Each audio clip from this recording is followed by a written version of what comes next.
Bienvenue dans les chroniques fantastiques du chiot. Vous venez d'accueillir un chiot ou vous vous préparez à son arrivée. Vous voulez lui offrir les meilleures bases pour une vie sereine et équilibrée. Je suis Priscilla, comportementaliste et éducatrice, et je vous accompagne avec des conseils bienveillants, concrets et faciles à appliquer. Ici on parle éducation, compréhension et complicité, toujours dans la bonne humeur. Alors installez-vous confortablement et c'est parti pour une nouvelle aventure avec votre chiot. Bonjour à tous et bienvenue dans ce nouvel épisode de podcast. Aujourd'hui, j'ai le plaisir d'accueillir un invité surprise qui va nous partager son quotidien avec ses chiens. Il en a trois, mais on va surtout parler de la petite dernière, Mizumi. Son arrivée a sûrement apporté son lot de défis et de moments inoubliables, et j'ai hâte qu'il nous raconte tout ça. Mais avant d'entrer dans le vif du sujet, je te laisse te présenter toi et tes trois chiens, leur nom, leur âge, leur race, dis-nous tout. Alors moi, c'est Thibault Laurent, je suis le créateur de contenu qui possède les comptes Instagram La Vie de Sora, YouTube également, la page Facebook Thibault Laurent et le compte TikTok Colzuti. Je suis le parent de trois chiens qui s'appellent Sora, Tsuki et Mizumi. Sora qui a 4 ans, Tsuki qui a 2 ans et demi et Mizumi qui vient d'avoir 9 mois. Ce sont 3 huskies, 2 viennent d'élevage et un vient d'un sauvetage associatif. La petite dernière notamment, que j'ai eue quand elle avait exactement 3 mois. Sola, je l'ai eu également à 3 mois et Tsuki, par contre, je l'ai eu un peu plus tard, je l'ai eu à 4 mois. Bah, du coup, on va reprendre depuis le début, comme ça tu vas nous expliquer un petit peu, comment ça s'est passé. Bah, surtout pour Mizumi, aujourd'hui on va creuser un petit peu, son histoire à elle. Donc raconte-nous comment ça s'est passé l'idée d'accueillir un troisième chien déjà à la maison? Est-ce que c'était un projet mûrement réfléchi ou est-ce que ça a été un coup de cœur inattendu? Alors, c'est pas très compliqué, j'ai une association qui m'a contacté pour me dire, voilà, écoute, j'ai besoin d'une famille d'accueil pour une petite qui est tripode, à qui il manque une patte. Qui a eu pas forcément de très belles expériences. Elle a eu un début de vie un peu compliqué. En règle générale, quand il nous manque une guitare, c'est que ça c'est pas vraiment, le début de la vie a été un peu complexe et elle m'a dit: «Est-ce que tu penses que tu pourrais me prendre la petite en famille d'accueil pour lui trouver une famille rapidement?» C'était un peu compliqué parce que ma compagne, 2 chiens, elle avait déjà fait une grosse concession avec Tsuki. Donc, une troisième, c'était hors de question que ce soit une adoption. À la base, c'était vraiment une famille d'accueil. Hem, bon, moi, au bout de 5 minutes, de présence de Mizumi, intellectuellement et émotionnellement, j'étais déjà à fond, mais j'avais fait une promesse à ma compagne qui était de, voilà: «C'est de la famille d'accueil, on reste sur ce statut-là, on ne l'adopte pas». J'ai communiqué sur mes réseaux sociaux disant qu'elle serait disponible à l'adoption. Alors, pas tout de suite parce que j'avais pas envie de lui faire faire, la boule de flipper, je voulais qu'elle prenne quand même le temps de pouvoir vivre avec mes chiens et de casser cette appréhension qu'elle avait de de de de des congénères plus grands qu'elle. Elle avait vraiment un vrai problème avec ça. Et de manière à ce qu'après, derrière, elle puisse se faire adopter dans des meilleures conditions. J'étais même prêt, à devoir supporter, toute la partie, 1 moment éducatif, propreté, renoncement, solitude, et de se faire adopter derrière. J'étais prêt à accepter, à vivre ça, que j'avais déjà vécu, déjà 2 fois, donc je sais plutôt bien faire. Et puis un jour, entre le fromage et le dessert, ma compagne me regarde en me disant: «Au fait, j'ai dit à ma mère qu'on adopterait Mizumi». Là, j'étais un petit peu surpris parce que ça arrivait un peu de nulle part, et j'ai dit: «Bah, OK, pourquoi?» Elle me fait: «Bah, parce que, elle t'aime, tu l'aimes, moi aussi je suis très attaché», ils sont, tous les 3 très attachés parce que c'est vrai que ça a été très fort entre mes 2 chiens et Mizumi je ne peux pas dire assez vite, mais ça a été très fort et puis voilà, donc elle m'a dit: Ce serait pas cohérent de la laisser partir» et puis voilà, c'est comme ça que ça s'est fait, donc j'ai fait les démarches d'adoption, finales. Donc du coup, c'est une race que tu connais bien, qu'est-ce qui a fait que tu aies choisi cette race-là à la base? C'est une fascination que j'ai toujours eue, mais vraiment, hein, depuis que je suis tout petit, j'ai une vraie fascination pour les huskies, je l'ai vraiment dans la peau. Vraiment, j'aime toutes les races de chiens, hein, vraiment, hein. J'ai effectivement, comme tout le monde, une sorte de top 5, voilà. Mmh. Effectivement, en numéro un des numéros un, c'est les huskies, mais j'ai 5 races de chiens préférées, mais je les aime tous, en fait, hein. Du coup, avant son arrivée, comment est-ce que tu t'es préparé au niveau, organisation, matériel et aussi, mentalement? Alors, j'aurais pu récupérer Mizumi plus tôt, que quand je l'ai récupérée.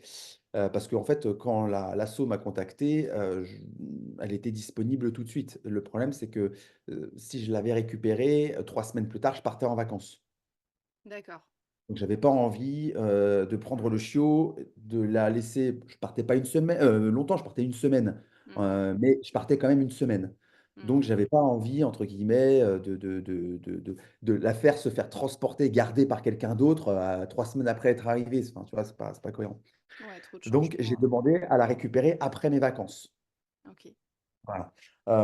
J'ai également attendu 48 heures après mon retour de vacances, de manière à ce que je puisse récupérer mes animaux, Mmh. parce que je les avais placés, chez des amis ou de la famille, hem, de manière à faire en sorte que je me reconnecte à mes chiens, un peu de temps avec eux, voir comment ça s'est passé, pour ensuite faire venir la petite. Donc déjà, rien que là, déjà, il y a quand même toute une réflexion organisationnelle, Ouais.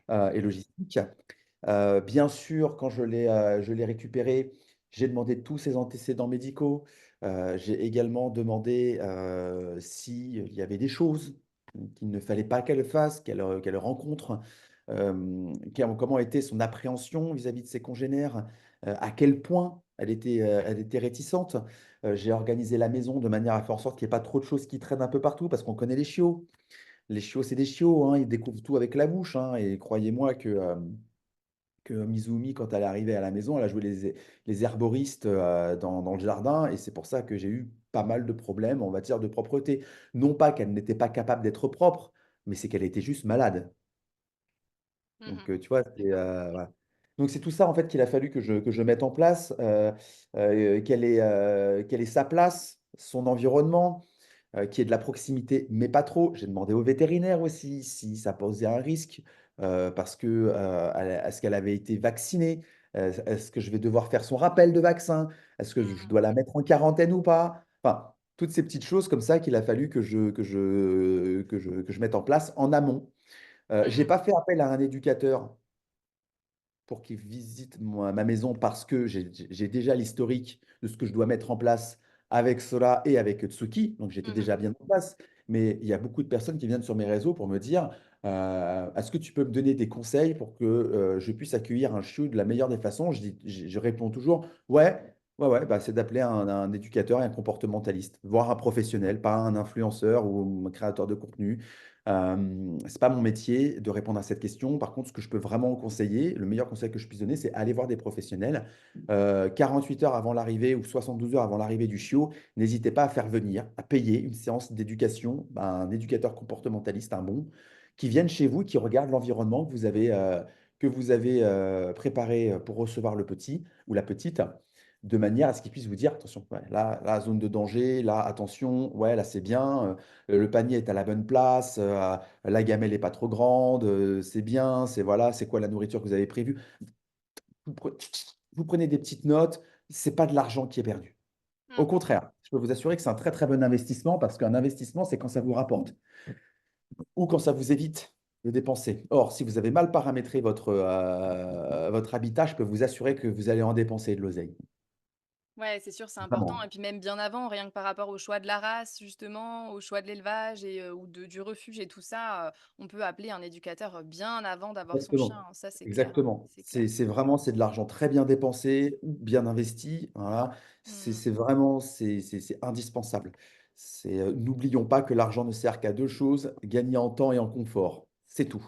Et est-ce que tu veux nous raconter comment se sont passées, du coup, ces premières nuits à la maison? Est-ce que ça a été, gérable ou plutôt, cauchemar? Raconte-nous. Les les 1res nuits à la maison, ça a été les premières nuits avec un chiot, c'est-à-dire, moi qui dors sur mon canapé, pour être comme je le fais avec, mon chien par exemple, Sola quand il a dormi, la première nuit, il a dormi dans son panier avec nous dans la chambre. Voilà, voilà. OK. Il dort pas sur le lit, ma compagne ne veut pas de chien sur le lit, voilà, pour des raisons Pour des raisons d'hygiène, voilà, ma femme sait que mes chiens sont sur les trottoirs, marchent dans des choses qui sont là et elle a pas envie d'avoir ça dans son lit, c'est encore son choix. OK. Par contre, ils ont accès à toutes les pièces de la maison excepté la cuisine. Voilà, là, pour la cuisine, c'est même pas une question d'hygiène, c'est juste une question de sécurité. Voilà. 8 accidents sur 10 se passent dans la cuisine, à la maison, donc voilà, la Mmh. statistique, elle est pas et mes chiens ne savent pas préparer une julienne, donc je ne Non, vois pas ça leur pourquoi ils iraient dans la cuisine. C'est pas une zone pour jouer, c'est pas une zone pour dormir et c'est une zone qui est particulièrement dangereuse, donc non. OK. Voilà, Et tu as réussi du coup à cloisonner, enfin ta cuisine, il y a peut-être une porte, tu as mis des barrières, comment tu as non, cloisonné non, ne du coup rentre cet pas, je espace? leur ai appris. Tu leur as Je leur appris du coup à respecter, Ouais. le pas de la Ah porte et ouais. à pas passer, OK. C'est eux qui décident de ne pas rentrer. Ça leur arrive des fois de faire une petite incursion quand même, mais c'est non. Voilà, tu sors de la D'accord, OK, cuisine. Voilà, tu sors et ils sortent de la cuisine. Voilà, tout simplement. ça marche. C'est je répète, je répète, je répète et à force, ils s'arrêtent à la frontière de la cuisine. C'est beaucoup de répétition, c'est beaucoup de temps, c'est beaucoup de patience, mais c'est nécessaire. Pour en revenir à Mizumi, j'ai dormi dans mon canapé et effectivement, bah, les premières nuits, c'est pipi, c'est caca, dans le salon, sur le parquet, sur le carrelage quand vous avez du bol. C'est des odeurs désagréables parce qu'en fait, vous vous endormez, c'est l'odeur de pipi et de caca qui vous réveille, donc l'ambiance est très lourde. En plus, elle a pas pleuré, elle a dormi assez facilement, mais malgré tout, le moindre craquement fait que vous vous réveillez pour aller vérifier. Elle voulait monter avec moi dans le lit sur le canapé, donc je l'ai laissée monter avec moi sur le canapé au départ parce qu'elle était plus à l'aise. Elle avait un petit peu peur de mes chiens, donc la laisser au sol ne lui aurait pas permis de pouvoir passer une nuit, on va dire, sereine. Quand elle a vu que mes chiens ne représentaient aucun danger, elle préférait dormir avec eux. Donc, comme quoi, elle n'a pas été habituée au canapé, mais je lui ai offert cette possibilité parce qu'elle est petite et en plus elle est vulnérable avec sa patte en moins. Et donc, je lui ai offert cette zone safe de manière exceptionnelle et que plus tard, elle a perdu très vite parce que mes chiens n'ont pas le droit à monter sur le canapé parce que mon propriétaire, je loue la maison et le propriétaire ne veut pas de chien sur le canapé. Donc, je respecte la parole donnée. Moi, D'accord, ça ne me OK. dérange pas qu'il soit sur le canapé, hein.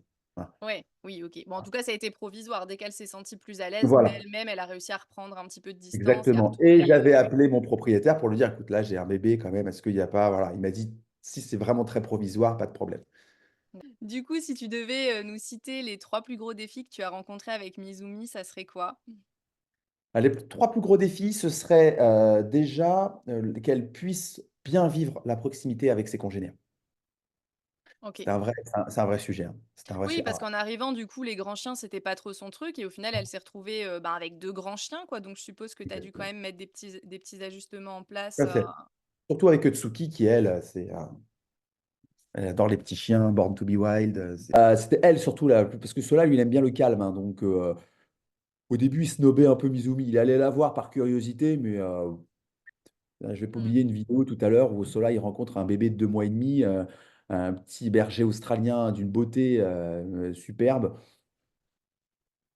La petite, elle essaie de faire des appels au jeu avec Sola, mais Sola, il s'en fout un peu, quoi, hein, c'est pas son délire. Alors que Tsuki, elle, a se met à sauter partout, quoi, hein, Mmh. donc il a fallu gérer, plus ce Tsuki et donc ça, c'est le premier gros défi.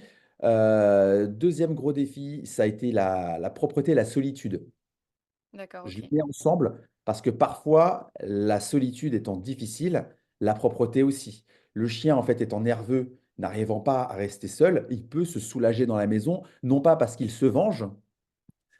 Un chien, ça se venge pas, d'accord? Ça ne se venge pas. La construction cérébrale qu'il faut pour pouvoir avoir accès à la vengeance, il faut avoir accès à la nuance, à des niveaux qui ne sont accessibles qu'à a priori 3, peut-être 4 espèces animales, l'être humain, l'orque, le dauphin et le cachalot. Voilà, c'est a priori les 3 seuls animaux qui sont capables de vengeance. Quoique, on est en train de se demander pour le poulpe, mais bon, c'est un peu compliqué.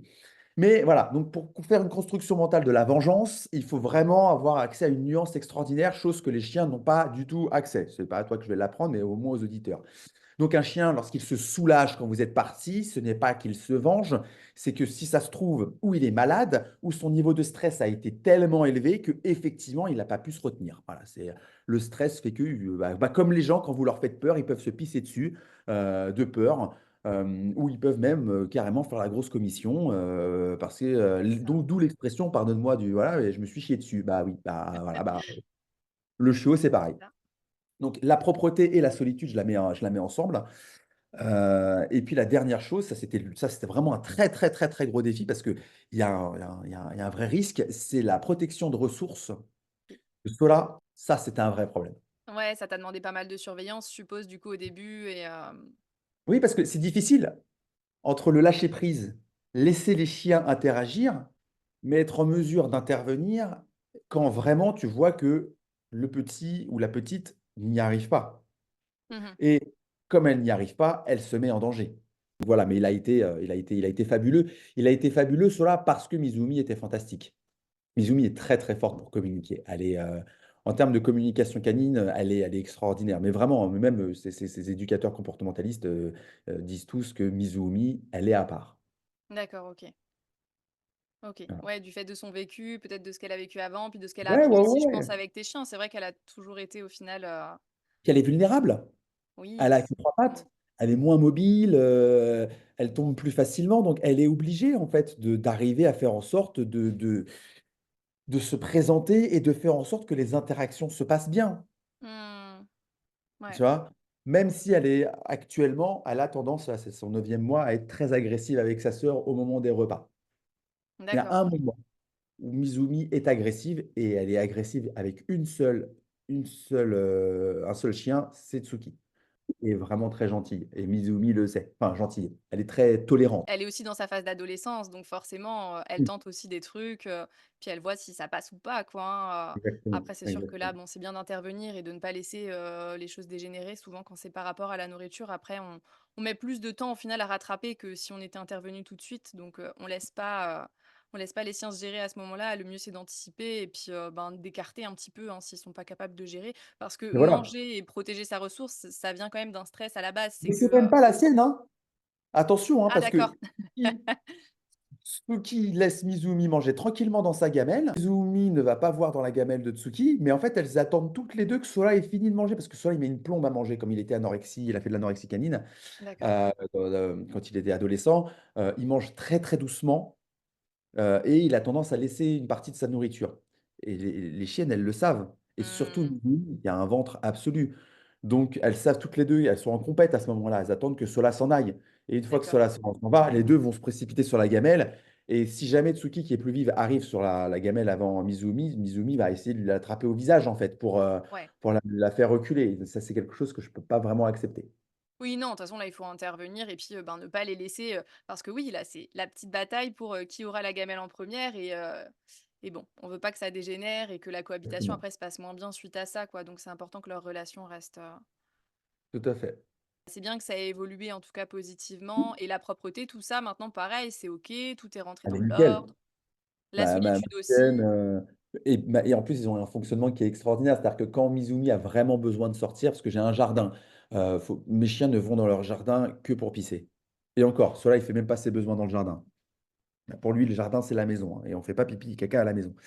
Elle, Mizumi, ça va, le jardin, elle fait dans le jardin. Ce qui m'embête, parce que mes chiens, ils sont sortis 3 à 4 fois par jour, donc ils ont pas besoin de faire leurs besoins dans le jardin. Mais c'est vrai qu'il peut arriver que certains matins, elle ait un peu plus envie que d'autres. Et en fait, j'ai un escalier que Mizumi ne veut pas monter chez moi. Et moi, je dors à l'étage. Et en fait, c'est Tsuki qui monte, qui va gratter à ma porte pour que je me lève et que j'aille faire sortir la petite Mizumi. OK. Et elle sort pas à ce moment-là, hein. Elle sort pas, hein. J'ai fait des vidéos, tu vois, en fait, elle gratte à ma porte, j'ouvre, OK, d'accord, qu'est-ce qui se passe? Voilà, je vais ouvrir. Mizumi, elle sort, elle fait ses besoins et Tsuki, elle reste dans l'escalier, hein. Ouais, elle vient juste te prévenir, quoi. Elle vient juste, il faut aller ouvrir à Mizumi, là. Et parce que OK, Mizumi ne peut pas monter pour aller gratter à la porte. Parce d'accord, qu'en c'est fait, cool. les marches d'escalier sont un peu hautes pour elle et elle peut monter, mais elle aime pas. Donc là, OK il y a et un est-ce que fonctionnement et qui est est-ce que quand du même, coup sur les, je désolée, je te coupe, sur les vas-y. vidéos que tu as faites, est-ce que tu vois Mizumi du coup, aller elle réclamer à Tsuki pour que Tsuki monte te chercher? Ou est-ce que c'est juste, le comportement, je sais pas, d'être assis devant la porte ou de Ouais, poser c'est un quand petit peu elle est la assise soupe et devant qu'elle la monte? porte. D'accord, OK. Quand elle voit que sa sœur est assise devant la porte, elle monte. Elle a compris qu'il fallait faire sortir sa sœur. Est-ce que tu peux nous parler du coup, des activités que tu proposes, à tes chiens, chaque jour? Alors en fait, c'est pas très, très compliqué. Moi, mes chiens, ils sont promenés 3 heures par jour, en moyenne. Voilà. Ils ont 1 heure et quart de balade le matin en forêt. Ils ont une promenade chacun leur tour pendant une demi heure, 40 minutes, avec moi, OK. chacun leur tour. Ouais, c'est Voilà, génial, ça, c'est important. C'est vrai qu'on n'y pense pas beaucoup, mais quand tu as plusieurs chiens, c'est important qu'ils aient chacun aussi leur moment et pas que des moments tout le temps à 3. C'est génial que tu exactement, penses à faire ça, c'est vrai que c'est super important pour eux. exactement et ensuite, ils ont 1 heure de promenade en ville, le soir, pour qu'ils continuent de pratiquer la balade sans laisse en ville. Je sélectionne des horaires où il y a très peu de trafic, où il y a très peu de monde, mais on travaille des automatismes qui sont nécessaires comme, ne pas traverser au passage piéton sans mon autorisation, ne pas aller voir leurs congénères, parce que, ils ont envie, voilà et puis qu'ils sont de l'autre côté du trottoir, ne pas courir après un chat qui traverse, à 20 mètres devant nous, parce que quand il a vu mes chiens, il s'est barré en courant, mes chiens ne doivent pas y aller. Et pour pouvoir maîtriser ces compétences, bah, en fait, c'est pas très compliqué, c'est de la mise en situation, c'est, du travail régulier, récurrent. Alors certains me diront: «Oui, mais s'ils sont en libre, ils peuvent se mettre en danger, s'ils traversent». Oui, bah, oui, oui, oui, c'est possible, bah, c'est comme ça. Et le but, c'est vraiment d'arriver à faire en sorte que mes chiens soient le plus autonomes possible. Et que en fait, ce soit leur éducation la meilleure laisse possible, ce qui ne leur retire pas, le droit, à l'erreur qui est un droit qui est, fondamental dans le monde du vivant, qu'on le veuille ou non. Mmh. Je sais que l'humanité s'est octroyé ce droit-là, mais en fait, non, l'erreur n'est pas humaine, elle est dans le monde du vivant. Voilà.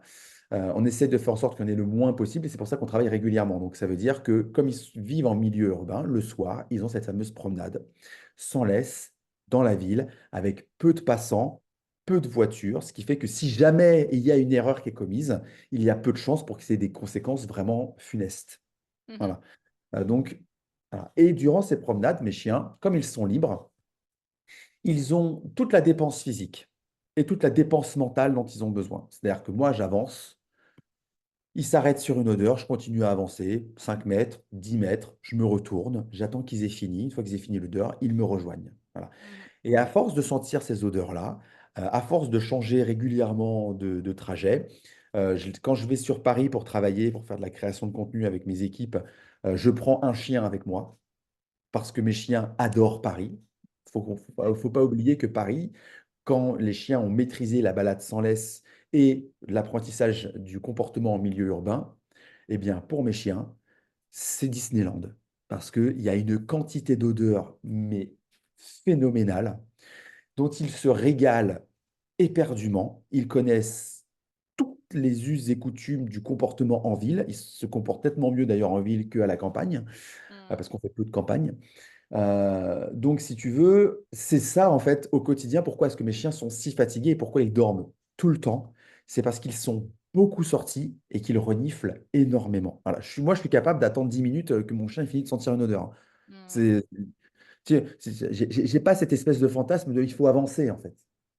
Oui, c'est sûr, oui. C'est important de prendre le temps effectivement, et c'est une énorme dépense mentale là pour le chien que de prendre les odeurs et c'est vrai que souvent on n'y pense pas. On pense plus à la dépense physique de: «Allez, il faut marcher, marcher, marcher», mais au final, ça a beau être des huskies qui ont besoin d'énormément de dépenses et qui sont faits pour, tracter à la base, ils ont aussi besoin de prendre les odeurs et pas que de faire, du canicross, à chaque balade, quoi. Je dis toujours l'état de fatigue d'un être humain, par exemple, entre, tu as fait, 2 heures une partie de 2 heures de foot ou de peu importe le sport que tu veux, va la comparer avec une dépense où tu t'es tapé toute une journée, au boulot. Mais toute une journée au boulot, réunion sur ta tu rentres chez toi, mais tu mais nerveusement, mais tu es à bout. La seule chose que tu veux, c'est qu'on te foute la paix. Laissez-moi tranquille. Bah, mes chiens, c'est pareil, en fait. Comme ils passent leur temps ou à s'amuser, à exulter, ou alors à les renifler, mes chiens, ils sont d'un calme. Là, pendant que je te parle, là, écoute, tu Tsuki qui est en train de gratter son panier pour aller s'allonger dedans. On reconnaît bien le truc, hein. Et elle s'allonge. Mon chien, il dort là, hein. Ouais.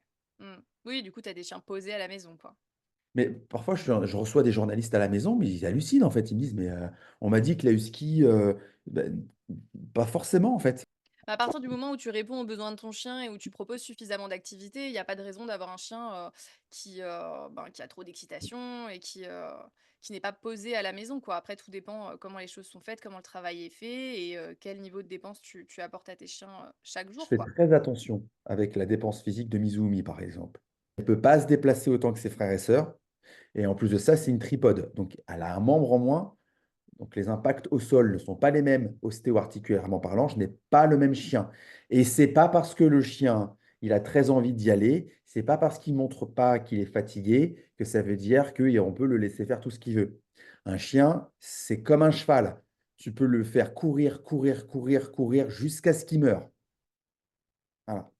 C'est pas un âne. Un âne, il est fatigué, il avance plus. C'est tout. Voilà. C'est pas qu'il est capricieux, c'est juste qu'il n'a pas envie de mourir. Hormis, du coup, ces dépenses physiques en extérieur, et mentales aussi, par le fait de flairer et tout ça, est-ce que tu proposes aussi des activités en parallèle en intérieur, du coup, des activités calmes ou, de mastication ou autres? Alors oui, ils ont des jouets d'occupation. Ils ont des jouets d'occupation. Alors, il y a un débat là-dessus, hein. Il y a un débat là-dessus, hein, que j'ai cru avoir réglé avec comment ça s'appelle, la nutritionniste, la vétérinaire nutritionniste, le docteur Blanchard, hein, qui est un peu la papesse de la nutrition canine en France, et qui m'avait dit pendant une interview que j'ai eue que j'ai enregistrée sur la chaîne YouTube La Vie de Sora, où j'ai dit, elle explique que les friandises d'occupation dites naturelles peuvent être particulièrement nocives, puisque en fait, c'est bourré de collagène que l'organisme n'arrive pas à gérer. C'est aussi bon de filer des oreilles de bœuf, des queues de cochon, des trucs comme ça à nos chiens que d'emmener nos enfants régulièrement au McDo. Voilà. C'est pas parce que c'est dit naturel que en fait, c'est voilà. Et elle me disait que, par exemple, quelque chose de vraiment génial, et tu vas voir, hein, c'est un truc qui est vraiment bien, c'est le fémur de bœuf. Et là, tu parles d'un os porteur, hein, donc ça, tout de Mmh. suite, les gens, voilà. Et elle disait qu'il ne fallait pas qu'il soit cuit, retirer les épicondyles, donc c'est-à-dire les boules avec les cartilages au bout, Mmh. et laisser la moelle apparente. Et pourquoi le fémur de bœuf et pas de veau? C'est que c'est très gros, en fait. Tu peux pas casser l'os, en fait. Ils n'ont pas la mâchoire pour faire des fragments, en fait, si tu veux. Et en fait, ils vont lécher la moelle à chaque extrémité. Ils vont un petit peu, tu vois, essayer de, voilà, de mastiquer cet os.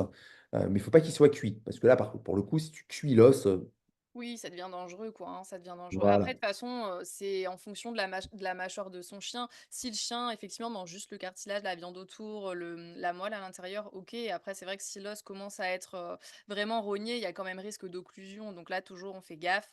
On renlève, bien sûr, avant, qu'on en arrive Quand là. l'os Après commence à être fatigué à force d'être, ouais, voilà. c'est ça. De toute façon, elle le dit dans la vidéo, je crois que c'est 48 heures maximum, quoi. Et encore, enfin, tu vois, OK. faut pas lui laisser, voilà. Donc mes chiens, ça les occupe énormément. C'est aussi d'ailleurs comme ça que j'ai appris à Mizumi la solitude, Mmh. et en lui donnant un jouet d'occupation très appétant, où en fait, je prenais mes chiens, je partais en promenade, mais pas longtemps.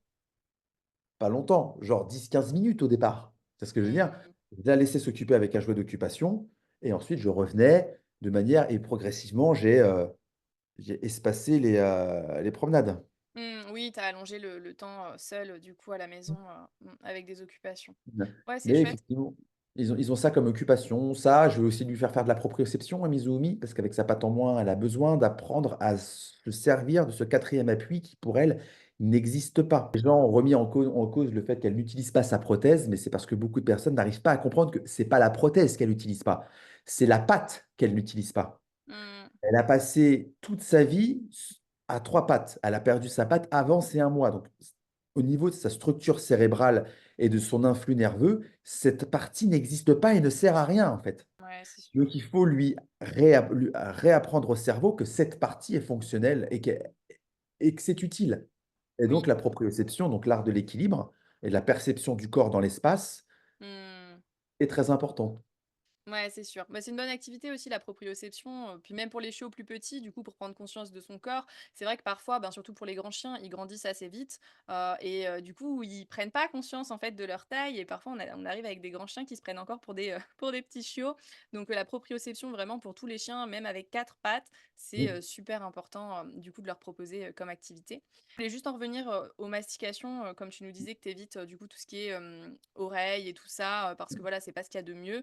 Alors moi, je suis de la team, à partir du moment où on donne de façon raisonnée et où on donne pas excessivement, il y a pas de risque pour la santé. Après, tout est une question d'excès, hein. De toute manière, c'est un petit peu comme nous avec les cochonneries qu'on mange au quotidien. En soi, si ça permet de faire plaisir au chien et de l'occuper, voilà, il faut pas se priver quand même de ces activités masticatoires qui sont quand même super importantes. Paracelse le disait lui-même, qui est le père de la pharmacie: tout est poison et rien ne l'est. Ce qui va déterminer ce qui est un poison ou pas, c'est la dose. L'arsenic, c'est pas un poison, hein, si tu en consommes 0,000000001 gramme, hein. Ça, bon, bah, quand tu D'accord. prends un gramme, voilà Là, quoi, tu hein, pas on a bien. compris, hein. Tu pas bien. Voilà. OK. OK, ça marche et je voulais juste revenir encore sur un truc, que tu nous as raconté tout à l'heure par rapport aux balades en ville, lâchées.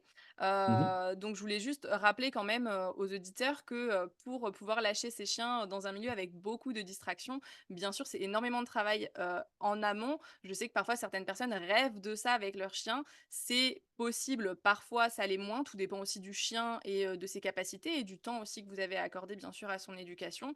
Après voilà, il faut savoir que lâcher son chien en ville, c'est toujours, il y a Ah, c'est toujours un un risque. risque, hein, comme tu l'as Ah, c'est dit. un risque. Voilà, Le il risque faut être zéro OK n'existe avec ça. pas. C'est ça. Il faut juste être OK avec ça. Non, Après ça, c'est chacun, prend les décisions en son âme et exactement. conscience, Moi, décide, j'étais alors, faut le savoir et ça fait beaucoup marrer les gens qui m'ont connu bien avant que je sois, connu sur les réseaux sociaux. Parce on est connus depuis pas très, très longtemps en vrai, hein. Ça fait quoi? Ça fait d'accord. 2 ans, hein, c'est pas énorme, hein. J'étais anti sans laisse, hein. J'ai eu 2 instants de vie qui m'ont montré que, bah, à mes yeux, il faut que le chien ait en tout cas un chien qui vit en milieu urbain, il faut qu'il apprenne à faire sans. C'est important. Pour moi, en tout cas, mais c'est ma philosophie, un chien qui vit en Mmh. milieu urbain et qui n'a pas appris à se déplacer en laisse, à se déplacer sans laisse dans la ville, est aussi en danger de mort qu'un pêcheur qui n'a jamais appris à nager. Après, c'est important quand même, ben, voilà, de respecter, les autres et pas tous les chiens ou toutes les personnes en face ont forcément envie du coup, d'interagir, avec un chien.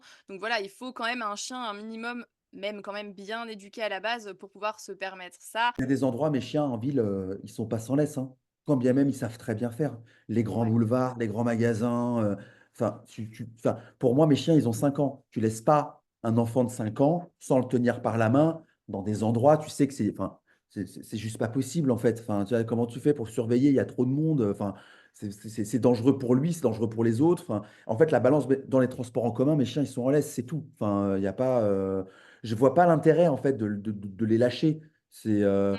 la balance bénéfice-risque n'a aucun intérêt, en fait, si tu veux. Mmh. Quand je vois qu'il y a énormément de trafic autour de moi, bah, j'attache mes chiens, c'est tout. Enfin, Oui, voilà, faut être capable quand même de faire la part des choses et de dire: «OK, là, c'est trop et du coup, il y a trop de risques et effectivement, je remets ma laisse». les chiens sont pas capables de se concentrer, ça peut arriver, hein, même nous, hein, Oui, tu c'est sais, sûr. parfois, regarde combien de personnes se font tuer tous les jours parce qu'en fait, elles traversent au passage piéton, mais elles ont pas regardé, elles sont sur leur téléphone en se disant: «Bah, en fait, j'ai la priorité». C'est vrai, tu as la priorité, mais en Mmh. fait, là, tu t'es fait éclater, dans ton bon droit. Tu vois ce que je veux dire? Mmh, tout à fait. Si tu avais été concentré, attentif, bah, en fait, tu aurais vu la voiture arriver et tu aurais pas traversé, en fait. Enfin, tu veux ça veut Mmh. pas dire que c'est ta faute. Ça veut dire Mmh. juste que, en fait, tu as été inattentif et malheureusement, c'est quelque chose que tu as appris qu'une seule fois, quoi. Bah, mes chiens, c'est la même chose. Quand je les vois qui sont inattentifs, parce que trop d'excitation, parce que je les rattache, c'est tout. Comme un enfant qui est pas qui écoute pas, tu le prends par la main et puis basta, quoi. Tu Mmh. vois? Et c'est pour ça que je sors à des heures particulières, je vais pas sortir mes chiens en sans laisse à 19:00, les 3 en même temps juste pour rigoler, quoi. Mmh. Je sais qu'à cette heure-ci, c'est pas possible, quoi. Enfin, tout le monde rentre du boulot, les gens, ils sortent leurs chiens qui sont en laisse, qui ont attendu toute la journée, donc Mmh. Oui, il faut bien choisir ces moments aussi, pour ne pas mettre ses chiens aussi en difficulté. voilà. Mais encore une fois, je rappelle quand même aux auditeurs qui nous écoutent que si je fais du sans laisse en ville pour mes chiens, c'est absolument pas parce que j'ai la flemme de les attacher. Mes chiens, je peux vous assurer que quand vous regardez comment ils se déplacent en laisse, c'est vraiment une condamnation que je me fais subir, hein. Parce que ça te demande un état d'hypervigilance constamment. Parce que quand toi, tes chiens sont sans laisse, toi, par contre, t'as des yeux dans le dos, tu es obligé de regarder les gens qui arrivent en face de toi. Parce que si tu as quelqu'un qui est angoissé de tes chiens, il faut que tu puisses anticiper, rattacher tes chiens, voire même changer de trottoir pour ne pas importuner la personne. Regarder s'il n'y a pas des congénères qui arrivent, qui eux seraient très excités. Enfin, donc, si tu veux, c'est plus compliqué qu'il n'y paraît, hein. Faut pas Mmh. s'imaginer, on laisse les chiens et puis on est sur son téléphone et on s'éclate, hein. Mmh. Non, non, Oui, ça te c'est demande de très la compliqué. concentration, Ouais. et de la connexion là avec tes chiens, hein. C'est clair que Je c'est préfère pas mille de fois tout promener mes repos. chiens en laisse. Voilà, je l'avoue. Désolé, voilà, ça va peut-être faire baisser un fantasme, mais je préfère mes chiens en laisse. Ouais, Et pourtant, ils sont beaucoup promenés sans laisse. OK. Oui, ça te demande un effort, mais que tu fais du coup, Pour leur pour le bien, bien-être de honnêtement, tes chiens, vraiment quoi. pour leur bien-être. Ouais, vraiment. On va revenir un petit peu sur la cohabitation du coup, Ouais. entre eux, si tu veux bien, pour savoir un petit peu comment ça s'est passé du coup, l'arrivée, de Mizumi, comment Sora et Tsuki ont géré, son arrivée? Est-ce qu'ils l'ont accepté tout de suite? Comment tu as fait les présentations en extérieur, en intérieur? Comment tu as géré du coup, cette arrivée-là à la maison? Alors, je l'ai fait dans mon jardin. Voilà, je l'ai fait dans mon jardin après avoir promené pendant une bonne heure mes chiens avant, histoire qu'ils soient bien zen, bien calmes. Sola égal à lui-même, il est allé voir Mizumi, il l'a senti, il s'est barré après. Il est vite Voilà. passé à autre chose. OK. Bon, il passe à autre chose. Ok. Bon. Elle, Tsuki, égale à elle-même, Born to be Wild, hein, elle était super contente, hein, elle n'en pouvait plus. Mizumi collé à mes jambes. Voilà. Elle était Mmh. assise et elle regardait ce qui se passait, donc j'ai dû un petit peu calmer Tsuki. Donc j'avais de la bouffe dans ma poche pour que Tsuki, j'essayais histoire que ça se passe plutôt bien. Mizumi, au bout d'une demi-heure, elle a commencé à quitter mes jambes, OK. à explorer un petit peu le jardin doucement. Il y a un moment, de manière à ce qu'elle puisse être dans le jardin avec Sola. Et Sola, bon, il était allongé dans le jardin. Elle est allée le voir. Elle a essayé un petit peu de le solliciter. Lui, il était là, ouais, ok, d'accord, pas de souci, approche-toi, mais je m'en fous un peu. Mmh. Euh, Ensuite, j'ai fait rentrer Sola et j'ai fait sortir Tsuki, qui a recommencé à être un petit peu fofolle, mais qui a fini par se calmer et a essayé de découvrir un peu Mizumi, qui avait toujours un peu d'appréhension, hein. Quand Tsuki s'approchait, elle s'asseyait tout de suite. Elle lui léchait D'accord. le museau pour la calmer un peu. Mais elle était un petit peu statique. Mmh. Et 2 jours après l'arrivée de Mizumi, Tsuki m'a fait une crise d'épilepsie. Et en fait, l'épilepsie s'est faite sous les yeux de Mizumi, qui Mmh. se demandait ce que c'était. Je ne sais pas si elle était inquiète ou pas. Mmh. Mais le soir même de cette épilepsie, Mizumi n'a plus quitté Tsuki. D'accord. Elles étaient Fusionnel, inséparables. Ah, inséparables. Inséparables. oui, alors qu'avant, elle était quand même un peu plus distante Ah et oui, enfin, elle était vraiment complètement. hésitante, OK. Ah, complètement, complètement. Alors, est-ce qu'il y a un vrai lien Mmh. par rapport à ça? Mais ce que je peux vous dire, c'est qu'il y a eu un avant et un après cette crise. Mmh. Ouais, c'est intéressant du coup, C'est un peu comme ça que ensuite Sola, il a commencé à avoir plus d'intérêt pour Mizumi parce qu'elle était un petit peu plus grande, elle était un peu plus stable, donc c'était un peu plus facile d'échanger avec elle. Parce qu'au début, Sola et Tsuki n'avaient pas vraiment envie de jouer avec elle, ce qui a posé un énorme problème d'aboiement. d'accord, Je OK, oui, reviens, elle rappelle-toi ce que je t'ai réclamait, dit. Voilà. Rappelle-toi ce que je t'ai dit en début de podcast. Ça a été un vrai problème pour ma femme qui, pour elle, c'était si elle continue d'aboyer comme ça, je la garde. Alors, je peux t'assurer que l'adoption, c'est même pas envisageable. Et on va pas la garder vraiment très longtemps, même en famille d'accueil, parce que, en fait, c'est vrai que elle aboyait tout le temps, tout le temps, tout le temps. Et en plus, avec un aboiement, comme je l'ai dit sur certaines de vidéos, on aurait dit Sylvie à la machine à café. Qui te parle comme ça parce qu'elle a fumé 2 paquets de clopes par jour depuis 20 ans, quoi, tu vois. Et en fait, elle avait un aboiement rauque qui OK, contrastait avec sa petite taille, et c'était hallucinant, quoi. Et c'était ouais, constamment. Voilà. Donc, il a fallu que je règle ce problème d'aboiement. OK. Bon, j'espère qu'il y a pas de Sylvie, sur ce podcast du coup. Ouais, ça peut être Véronique aussi, hein, prenez le prénom que vous préférez, hein, mais on voit le profil, quoi, de ce que je veux dire. Après, c'est sûr que les aboiements, ça peut vite devenir compliqué à gérer, mais bon, du coup, c'est bien que ça se soit calmé et apaisé, c'est important quand même, Ouais, il a fallu comprendre pourquoi elle aboie, c'est ça le plus difficile, hein. c'est ça. Et du coup, Faut alors? comprendre. Dis-nous? Ah bah, moi j'ai réglé le problème avec un collier électrique, hein. Ah, mais c'est ça. Puissance maximale, dès qu'elle aboyait, j'appuyais, je la foudroyais quoi, tu vois? Non mais Mais ça m'étonne pas de toi, hein, voilà, moi je te règle le problème comme ça moi, voilà, je t'assurais qu'après elle bougeait plus, hein. Non, non, ouais, en fait, il a fallu comprendre et en fait, c'était pas très compliqué. Mizumi, elle voulait jouer avec Sola Itsuki. Sola Itsuki voulait pas jouer avec elle parce qu'en fait, dès qu'il mettait un tout petit peu d'intensité, elle tombait sur le côté. Donc, si tu veux, il pouvait rien faire, quoi. Tu vois ce que je veux dire? Donc, en fait, il la snobait complètement alors qu'elle, elle voulait absolument interagir avec eux. Et Mmh, donc, elle manifestait cette frustration par des aboiements, en fait. mmh, Et c'était des aboiements continuels parce qu'elle avait continuellement envie de jouer avec eux.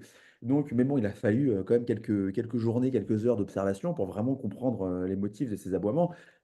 Et en fait, même chose pour la bouffe, elle aboyait beaucoup parce que frustration, parce qu'elle voulait manger tout de suite. Enfin bref. mmh, Hem Et avec du temps, de l'observation, de la mise à disposition encore de ma part pour faire en sorte que, bah, en fait, quand elle voulait jouer avec ses frères et sœurs et que ses frères ne voulaient pas, bah, en fait, c'est moi qui jouais avec elle. Elle a fini par comprendre que, voilà, pas la peine d'aboyer, tu as accès à ce dont tu as envie, mais calme, voilà, tranquille. mmh, Sans cris, voilà, sans foudroiement électrique. Faut pas oublier qu'un aboiement, c'est juste une manifestation. mmh. Voilà. Oui, de C'est la un mode de communication, quoi. communication Mmh, qui est certes, je suis d'accord, on est d'accord quand c'est régulier, tout à fait chiant, voilà, mais ça reste de la communication. mmh. Ouais, Voilà, c'est donc sûr. il faut Mais c'est juste bien du coup de comprendre ce qui se comprendre le passe. pourquoi, hein. Parce qu'effectivement, le pourquoi va faire que tu vas pouvoir régler le problème à la base, alors qu'effectivement, utiliser un collier électrique ou juste punir ton chien parce qu'il aboie, mais sans chercher le pourquoi, ben, au final, tu ne résous pas le problème en profondeur. Ce qu'il faut creuser, c'est important, quoi. On peut pas rester sur du juste il fait ça, il faut que je règle ce problème, quoi. C'est important de creuser. C'est Et important. je filme. Moi, je dis aux gens: «Filmez vos chiens». Je vous Mmh. assure, filmez-les. Mais même c'est même pas pour les foutre sur les réseaux, mais juste, vous allez voir, vous prenez une caméra quand Observer, vous analyser, mmh. tu vas voir en fait, le chien il va te montrer des trucs, mais tu imagines même pas. Souvent les gens ils pensent que je surinterprète, mais je vous assure, c'est juste que vous regardez pas assez vos chiens, hein. Mmh. Moi mon chien il bouge une oreille, j'ai déjà les portes caméras, j'appuie sur des boutons, sur des déclenchements automatiques et ça Ouais. filme et Bah, je oui. vois des trucs Mmh. qu'on voit pas parce qu'on est dans nos quotidiens. Mmh. Ben, c'est ça. Pour finir, je te propose qu'on fasse un petit jeu. Vas-y, C'est OK pour toi? allez. Alors, je vais te poser des questions ultra concrètes sur Mizumi et ta vie avec elle et tu dois répondre franchement sans réfléchir. On veut du vrai, du vécu et puis du croustillant. J'ai déjà dit que mon préféré c'était Sola. Donc autant dire que non mais autant dire qu'en termes de ça a changé depuis, c'est ce que je veux dire, mais je l'ai déjà dit sur mes réseaux, hein, donc si tu veux en termes de vérité, vas-y t'inquiète. Non, mais ça faisait pas partie de mes questions. Voilà, d'accord. Ouais, mais en tout cas, j'ai déjà répondu à une question comme celle-là et sincèrement, donc tu peux y aller. D'accord. Alors, quel a été le plus gros moment de galère que Mizumi t'ait fait vivre? Le plus gros moment de galère, ça a été, ouais, quand elle a commencé à jouer les herboristes dans mon jardin et qu'elle avait la diarrhée pendant 2 semaines. Ça, c'est dur. OK. Les odeurs, c'est insupportable. Parce Les qu'elle a odeurs, mangé elle a mangé des plantes qu'il fallait ouais, pas ouais, et puis bah, oui, ça elle découvre quoi, hein, donc ça c'est lui ça, filait des diarrhées pas possibles, quoi. on adore. La plus Mmh. grosse «bêtise» entre guillemets qu'elle ait faite et que tu n'as pas osé partager sur Instagram? Non, j'en ai pas. Je partage. Tu Vraiment, j'ai pas partages tout. elle m'a jamais fait un truc que j'ai pas osé montrer. Le moment où tu t'es demandé: «Mais pourquoi j'ai adopté un chiot déjà?» Quand elle a commencé à m'ouvrir le robinet du jardin. Ouais, elle arrive à ouvrir les robinets du jardin et elle est capable de laisser couler l'eau pendant des heures. Ce jour-là, je me Sage. suis dit, «En fait, est-ce que j'avais vraiment besoin d'adopter un troisième. La chose la plus drôle que Sora et Tsuki ont faite avec elle? Alors Sola, il était pas dans l'action, mais en fait, c'est quand elles m'ont déglingué la déco de mon salon. Où en fait Mizumi, elle m'a refait en fait, elle s'est attaquée à mes pampas, dans le salon, elle a tout éclaté, et Tsuki, en fait, elle s'est dit: «Ouais, c'est vachement marrant et vas-y, on y va», et tout a été filmé par ma caméra là, et ouais, j'ai 25 minutes de pure folie, et mon chien qui lui, est en train de tranquillement regarder ça d'un œil, voilà, genre il s'en fout quoi, Il dort, voilà, ou il regarde de temps en temps, mais il fait rien. Mais elles m'ont refait tout le salon, quoi. D'accord. Bon, c'était marrant pour elle, mais pas pour toi, quoi, du coup. Ouais, ouais, ouais, ouais. Alors après, Mizumi n'était pas là, mais le pire qui m'ait fait, par contre, mes chiens, c'est de se jeter dans une fosse à purin après avoir couru après des vaches. Mmh. Si Mizumi devait avoir un surnom basé sur son caractère, ça serait quoi? Sylvie. OK, j'adore. Un conseil que tu aurais aimé qu'on te donne avant d'avoir un chiot? Soyez super patients, les gars. Là, je vais en faire une vidéo là, hein, où je dis, où en fait, je rappelle mes chiens et en fait, Mizumi, elle vient pas. Elle a encore la tête sous une souche, c'est un bébé, donc si tu veux, le rappel, ça se bosse, quoi. Donc elle veut bien revenir, hein, mais je finis de sortir sous ma souche parce que tu vois, là, il y a un vrai business qui se passe, quoi, tu vois. Et donc, j'explique dans la vidéo, je fais, les gars, si vous n'êtes pas patient, n'ayez pas de chiot. Voilà, c'est pas possible. Il faut répéter. Tu as l'impression ils ont compris. Le lendemain, ils te font la même chose alors que, ils t'avaient fait 6 fois le truc nickel. Non, voilà. Si vous n'êtes pas patient, n'ayez pas de chiot. Voilà. Et que non, la race ne détermine pas systématiquement si le chiot va être calme ou pas. C'est un facteur, mais je peux vous assurer que si tu regardes le caractère de Sola et tu regardes le caractère de Mizumi, mais rien à voir. Si j'avais pas eu la transition de Tsuki entre Sola et Mizumi, j'aurais pu dire que Mizumi, elle était complètement siphonnée du boulot, hein. Que Sola, c'était un chiot, mais écoute, il était assis à côté de sa maman quand je suis allé le chercher. Il a fait ses nuits nickel, il a été propre hyper rapidement. Il était mais merveilleux comme chien, il était un calme, mais absolu, mais vraiment. Enfin, Sola, c'est absolument pas l'exemple à donner pour les gens qui vont avoir un chiot. Oui, Voilà. et puis comme tu dis, de toute façon, même en ayant au final la même race, on se rend compte qu'on a des caractères qui sont bien différents et que, bah, la race ne fait pas tout. Exactement. J'en Voilà. parle du coup dans mes épisodes précédents, par rapport au choix de la race et tout ça, ben, que c'est quand même des critères importants à prendre en compte bien sûr, mais que l'individu, ben, même de la même race en fait, peut être totalement Et différent. puis assurez-vous ouais, non, assurez-vous d'avoir du temps. Non, non, non, non, mais attendez. Moi, après, c'est mon analyse. Si avoir un chiot, t'as pas 3 heures par jour à lui consacrer entre les promenades, entre le nettoyage, entre les soins, entre l'éducation, je pense pas que ce soit une très bonne idée. Mmh. Mais c'est mon avis, c'est mon analyse.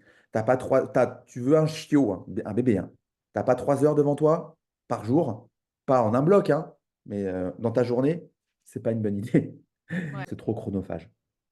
C'est vraiment, hein, Du coup, bien sûr, on peut pas finir sans parler de ton livre. Dis-nous tout du coup, de quoi il parle et puis surtout, ben, comment se le procurer? Mon livre est une véritable merveille parce que déjà, c'est moi qui l'ai écrit. Non, non, mon livre il porte très bien son nom. J'aurais pu prendre plein d'autres titres, hein, mais mon livre s'appelle C'est la vie parce que c'est la vie avec mes chiens, avec tous les problèmes que j'ai pu rencontrer, toutes les victoires que j'ai rencontrées. C'est vraiment, vous allez voir tout ce que j'ai mis en place pour faire en sorte d'éduquer mes animaux et de faire en sorte qu'ils vivent le mieux avec moi, toutes les bêtises que j'ai pu faire. Et croyez-moi que les bêtises auraient pu n'être que de petites bêtises se sont transformées en véritable parcours du combattant parce que j'ai demandé de l'aide trop tard, parce que j'ai pas fait comme il fallait, parce que voilà, j'ai pas géré comme il fallait. Donc, vous allez voir qu'il y a des choses quand même, des passages qui sont très durs, hein. Je ne suis pas mis à l'honneur, mais c'est pas grave, c'est la vie. Vous allez aussi avoir comment j'ai préservé mes chiens des réseaux sociaux, parce qu'il ne faut pas oublier quand même que voilà. C'est un manuel d'expériences positives et aussi négatives que j'aurais adoré avoir moi quand j'ai adopté mes chiens. Vraiment, j'aurais vraiment adoré avoir ce livre. Parce que ça fait plaisir. Et je mets vraiment tout dedans. Et en plus de ça, il va y avoir des éducateurs comportementalistes qui vont donner leur avis. Et je leur ai À promis de ne pas l'intérieur. changer une virgule de ce qu'ils vont mettre. Et voilà, c'est déjà la fin de cet épisode. Un grand merci à Thibaut pour cet échange passionnant. J'espère que ça vous a plu autant qu'à moi. Si c'est le cas, venez en discuter avec nous sur Instagram. Vous pouvez retrouver Thibaut sur La vie de Sora et moi sur Omanimo. Je vous mets tous les détails en description. Vos avis et vos partages sont toujours un plaisir à lire.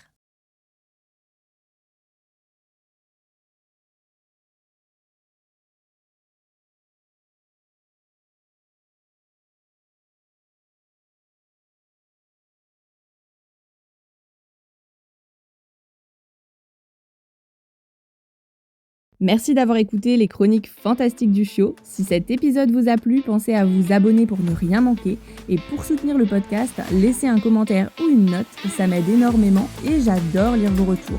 Si vous avez des questions ou envie d'échanger, rejoignez-moi sur Instagram en message privé. Je serai ravie de discuter avec vous. À très bientôt pour un nouvel épisode rempli d'astuces et de bonne humeur.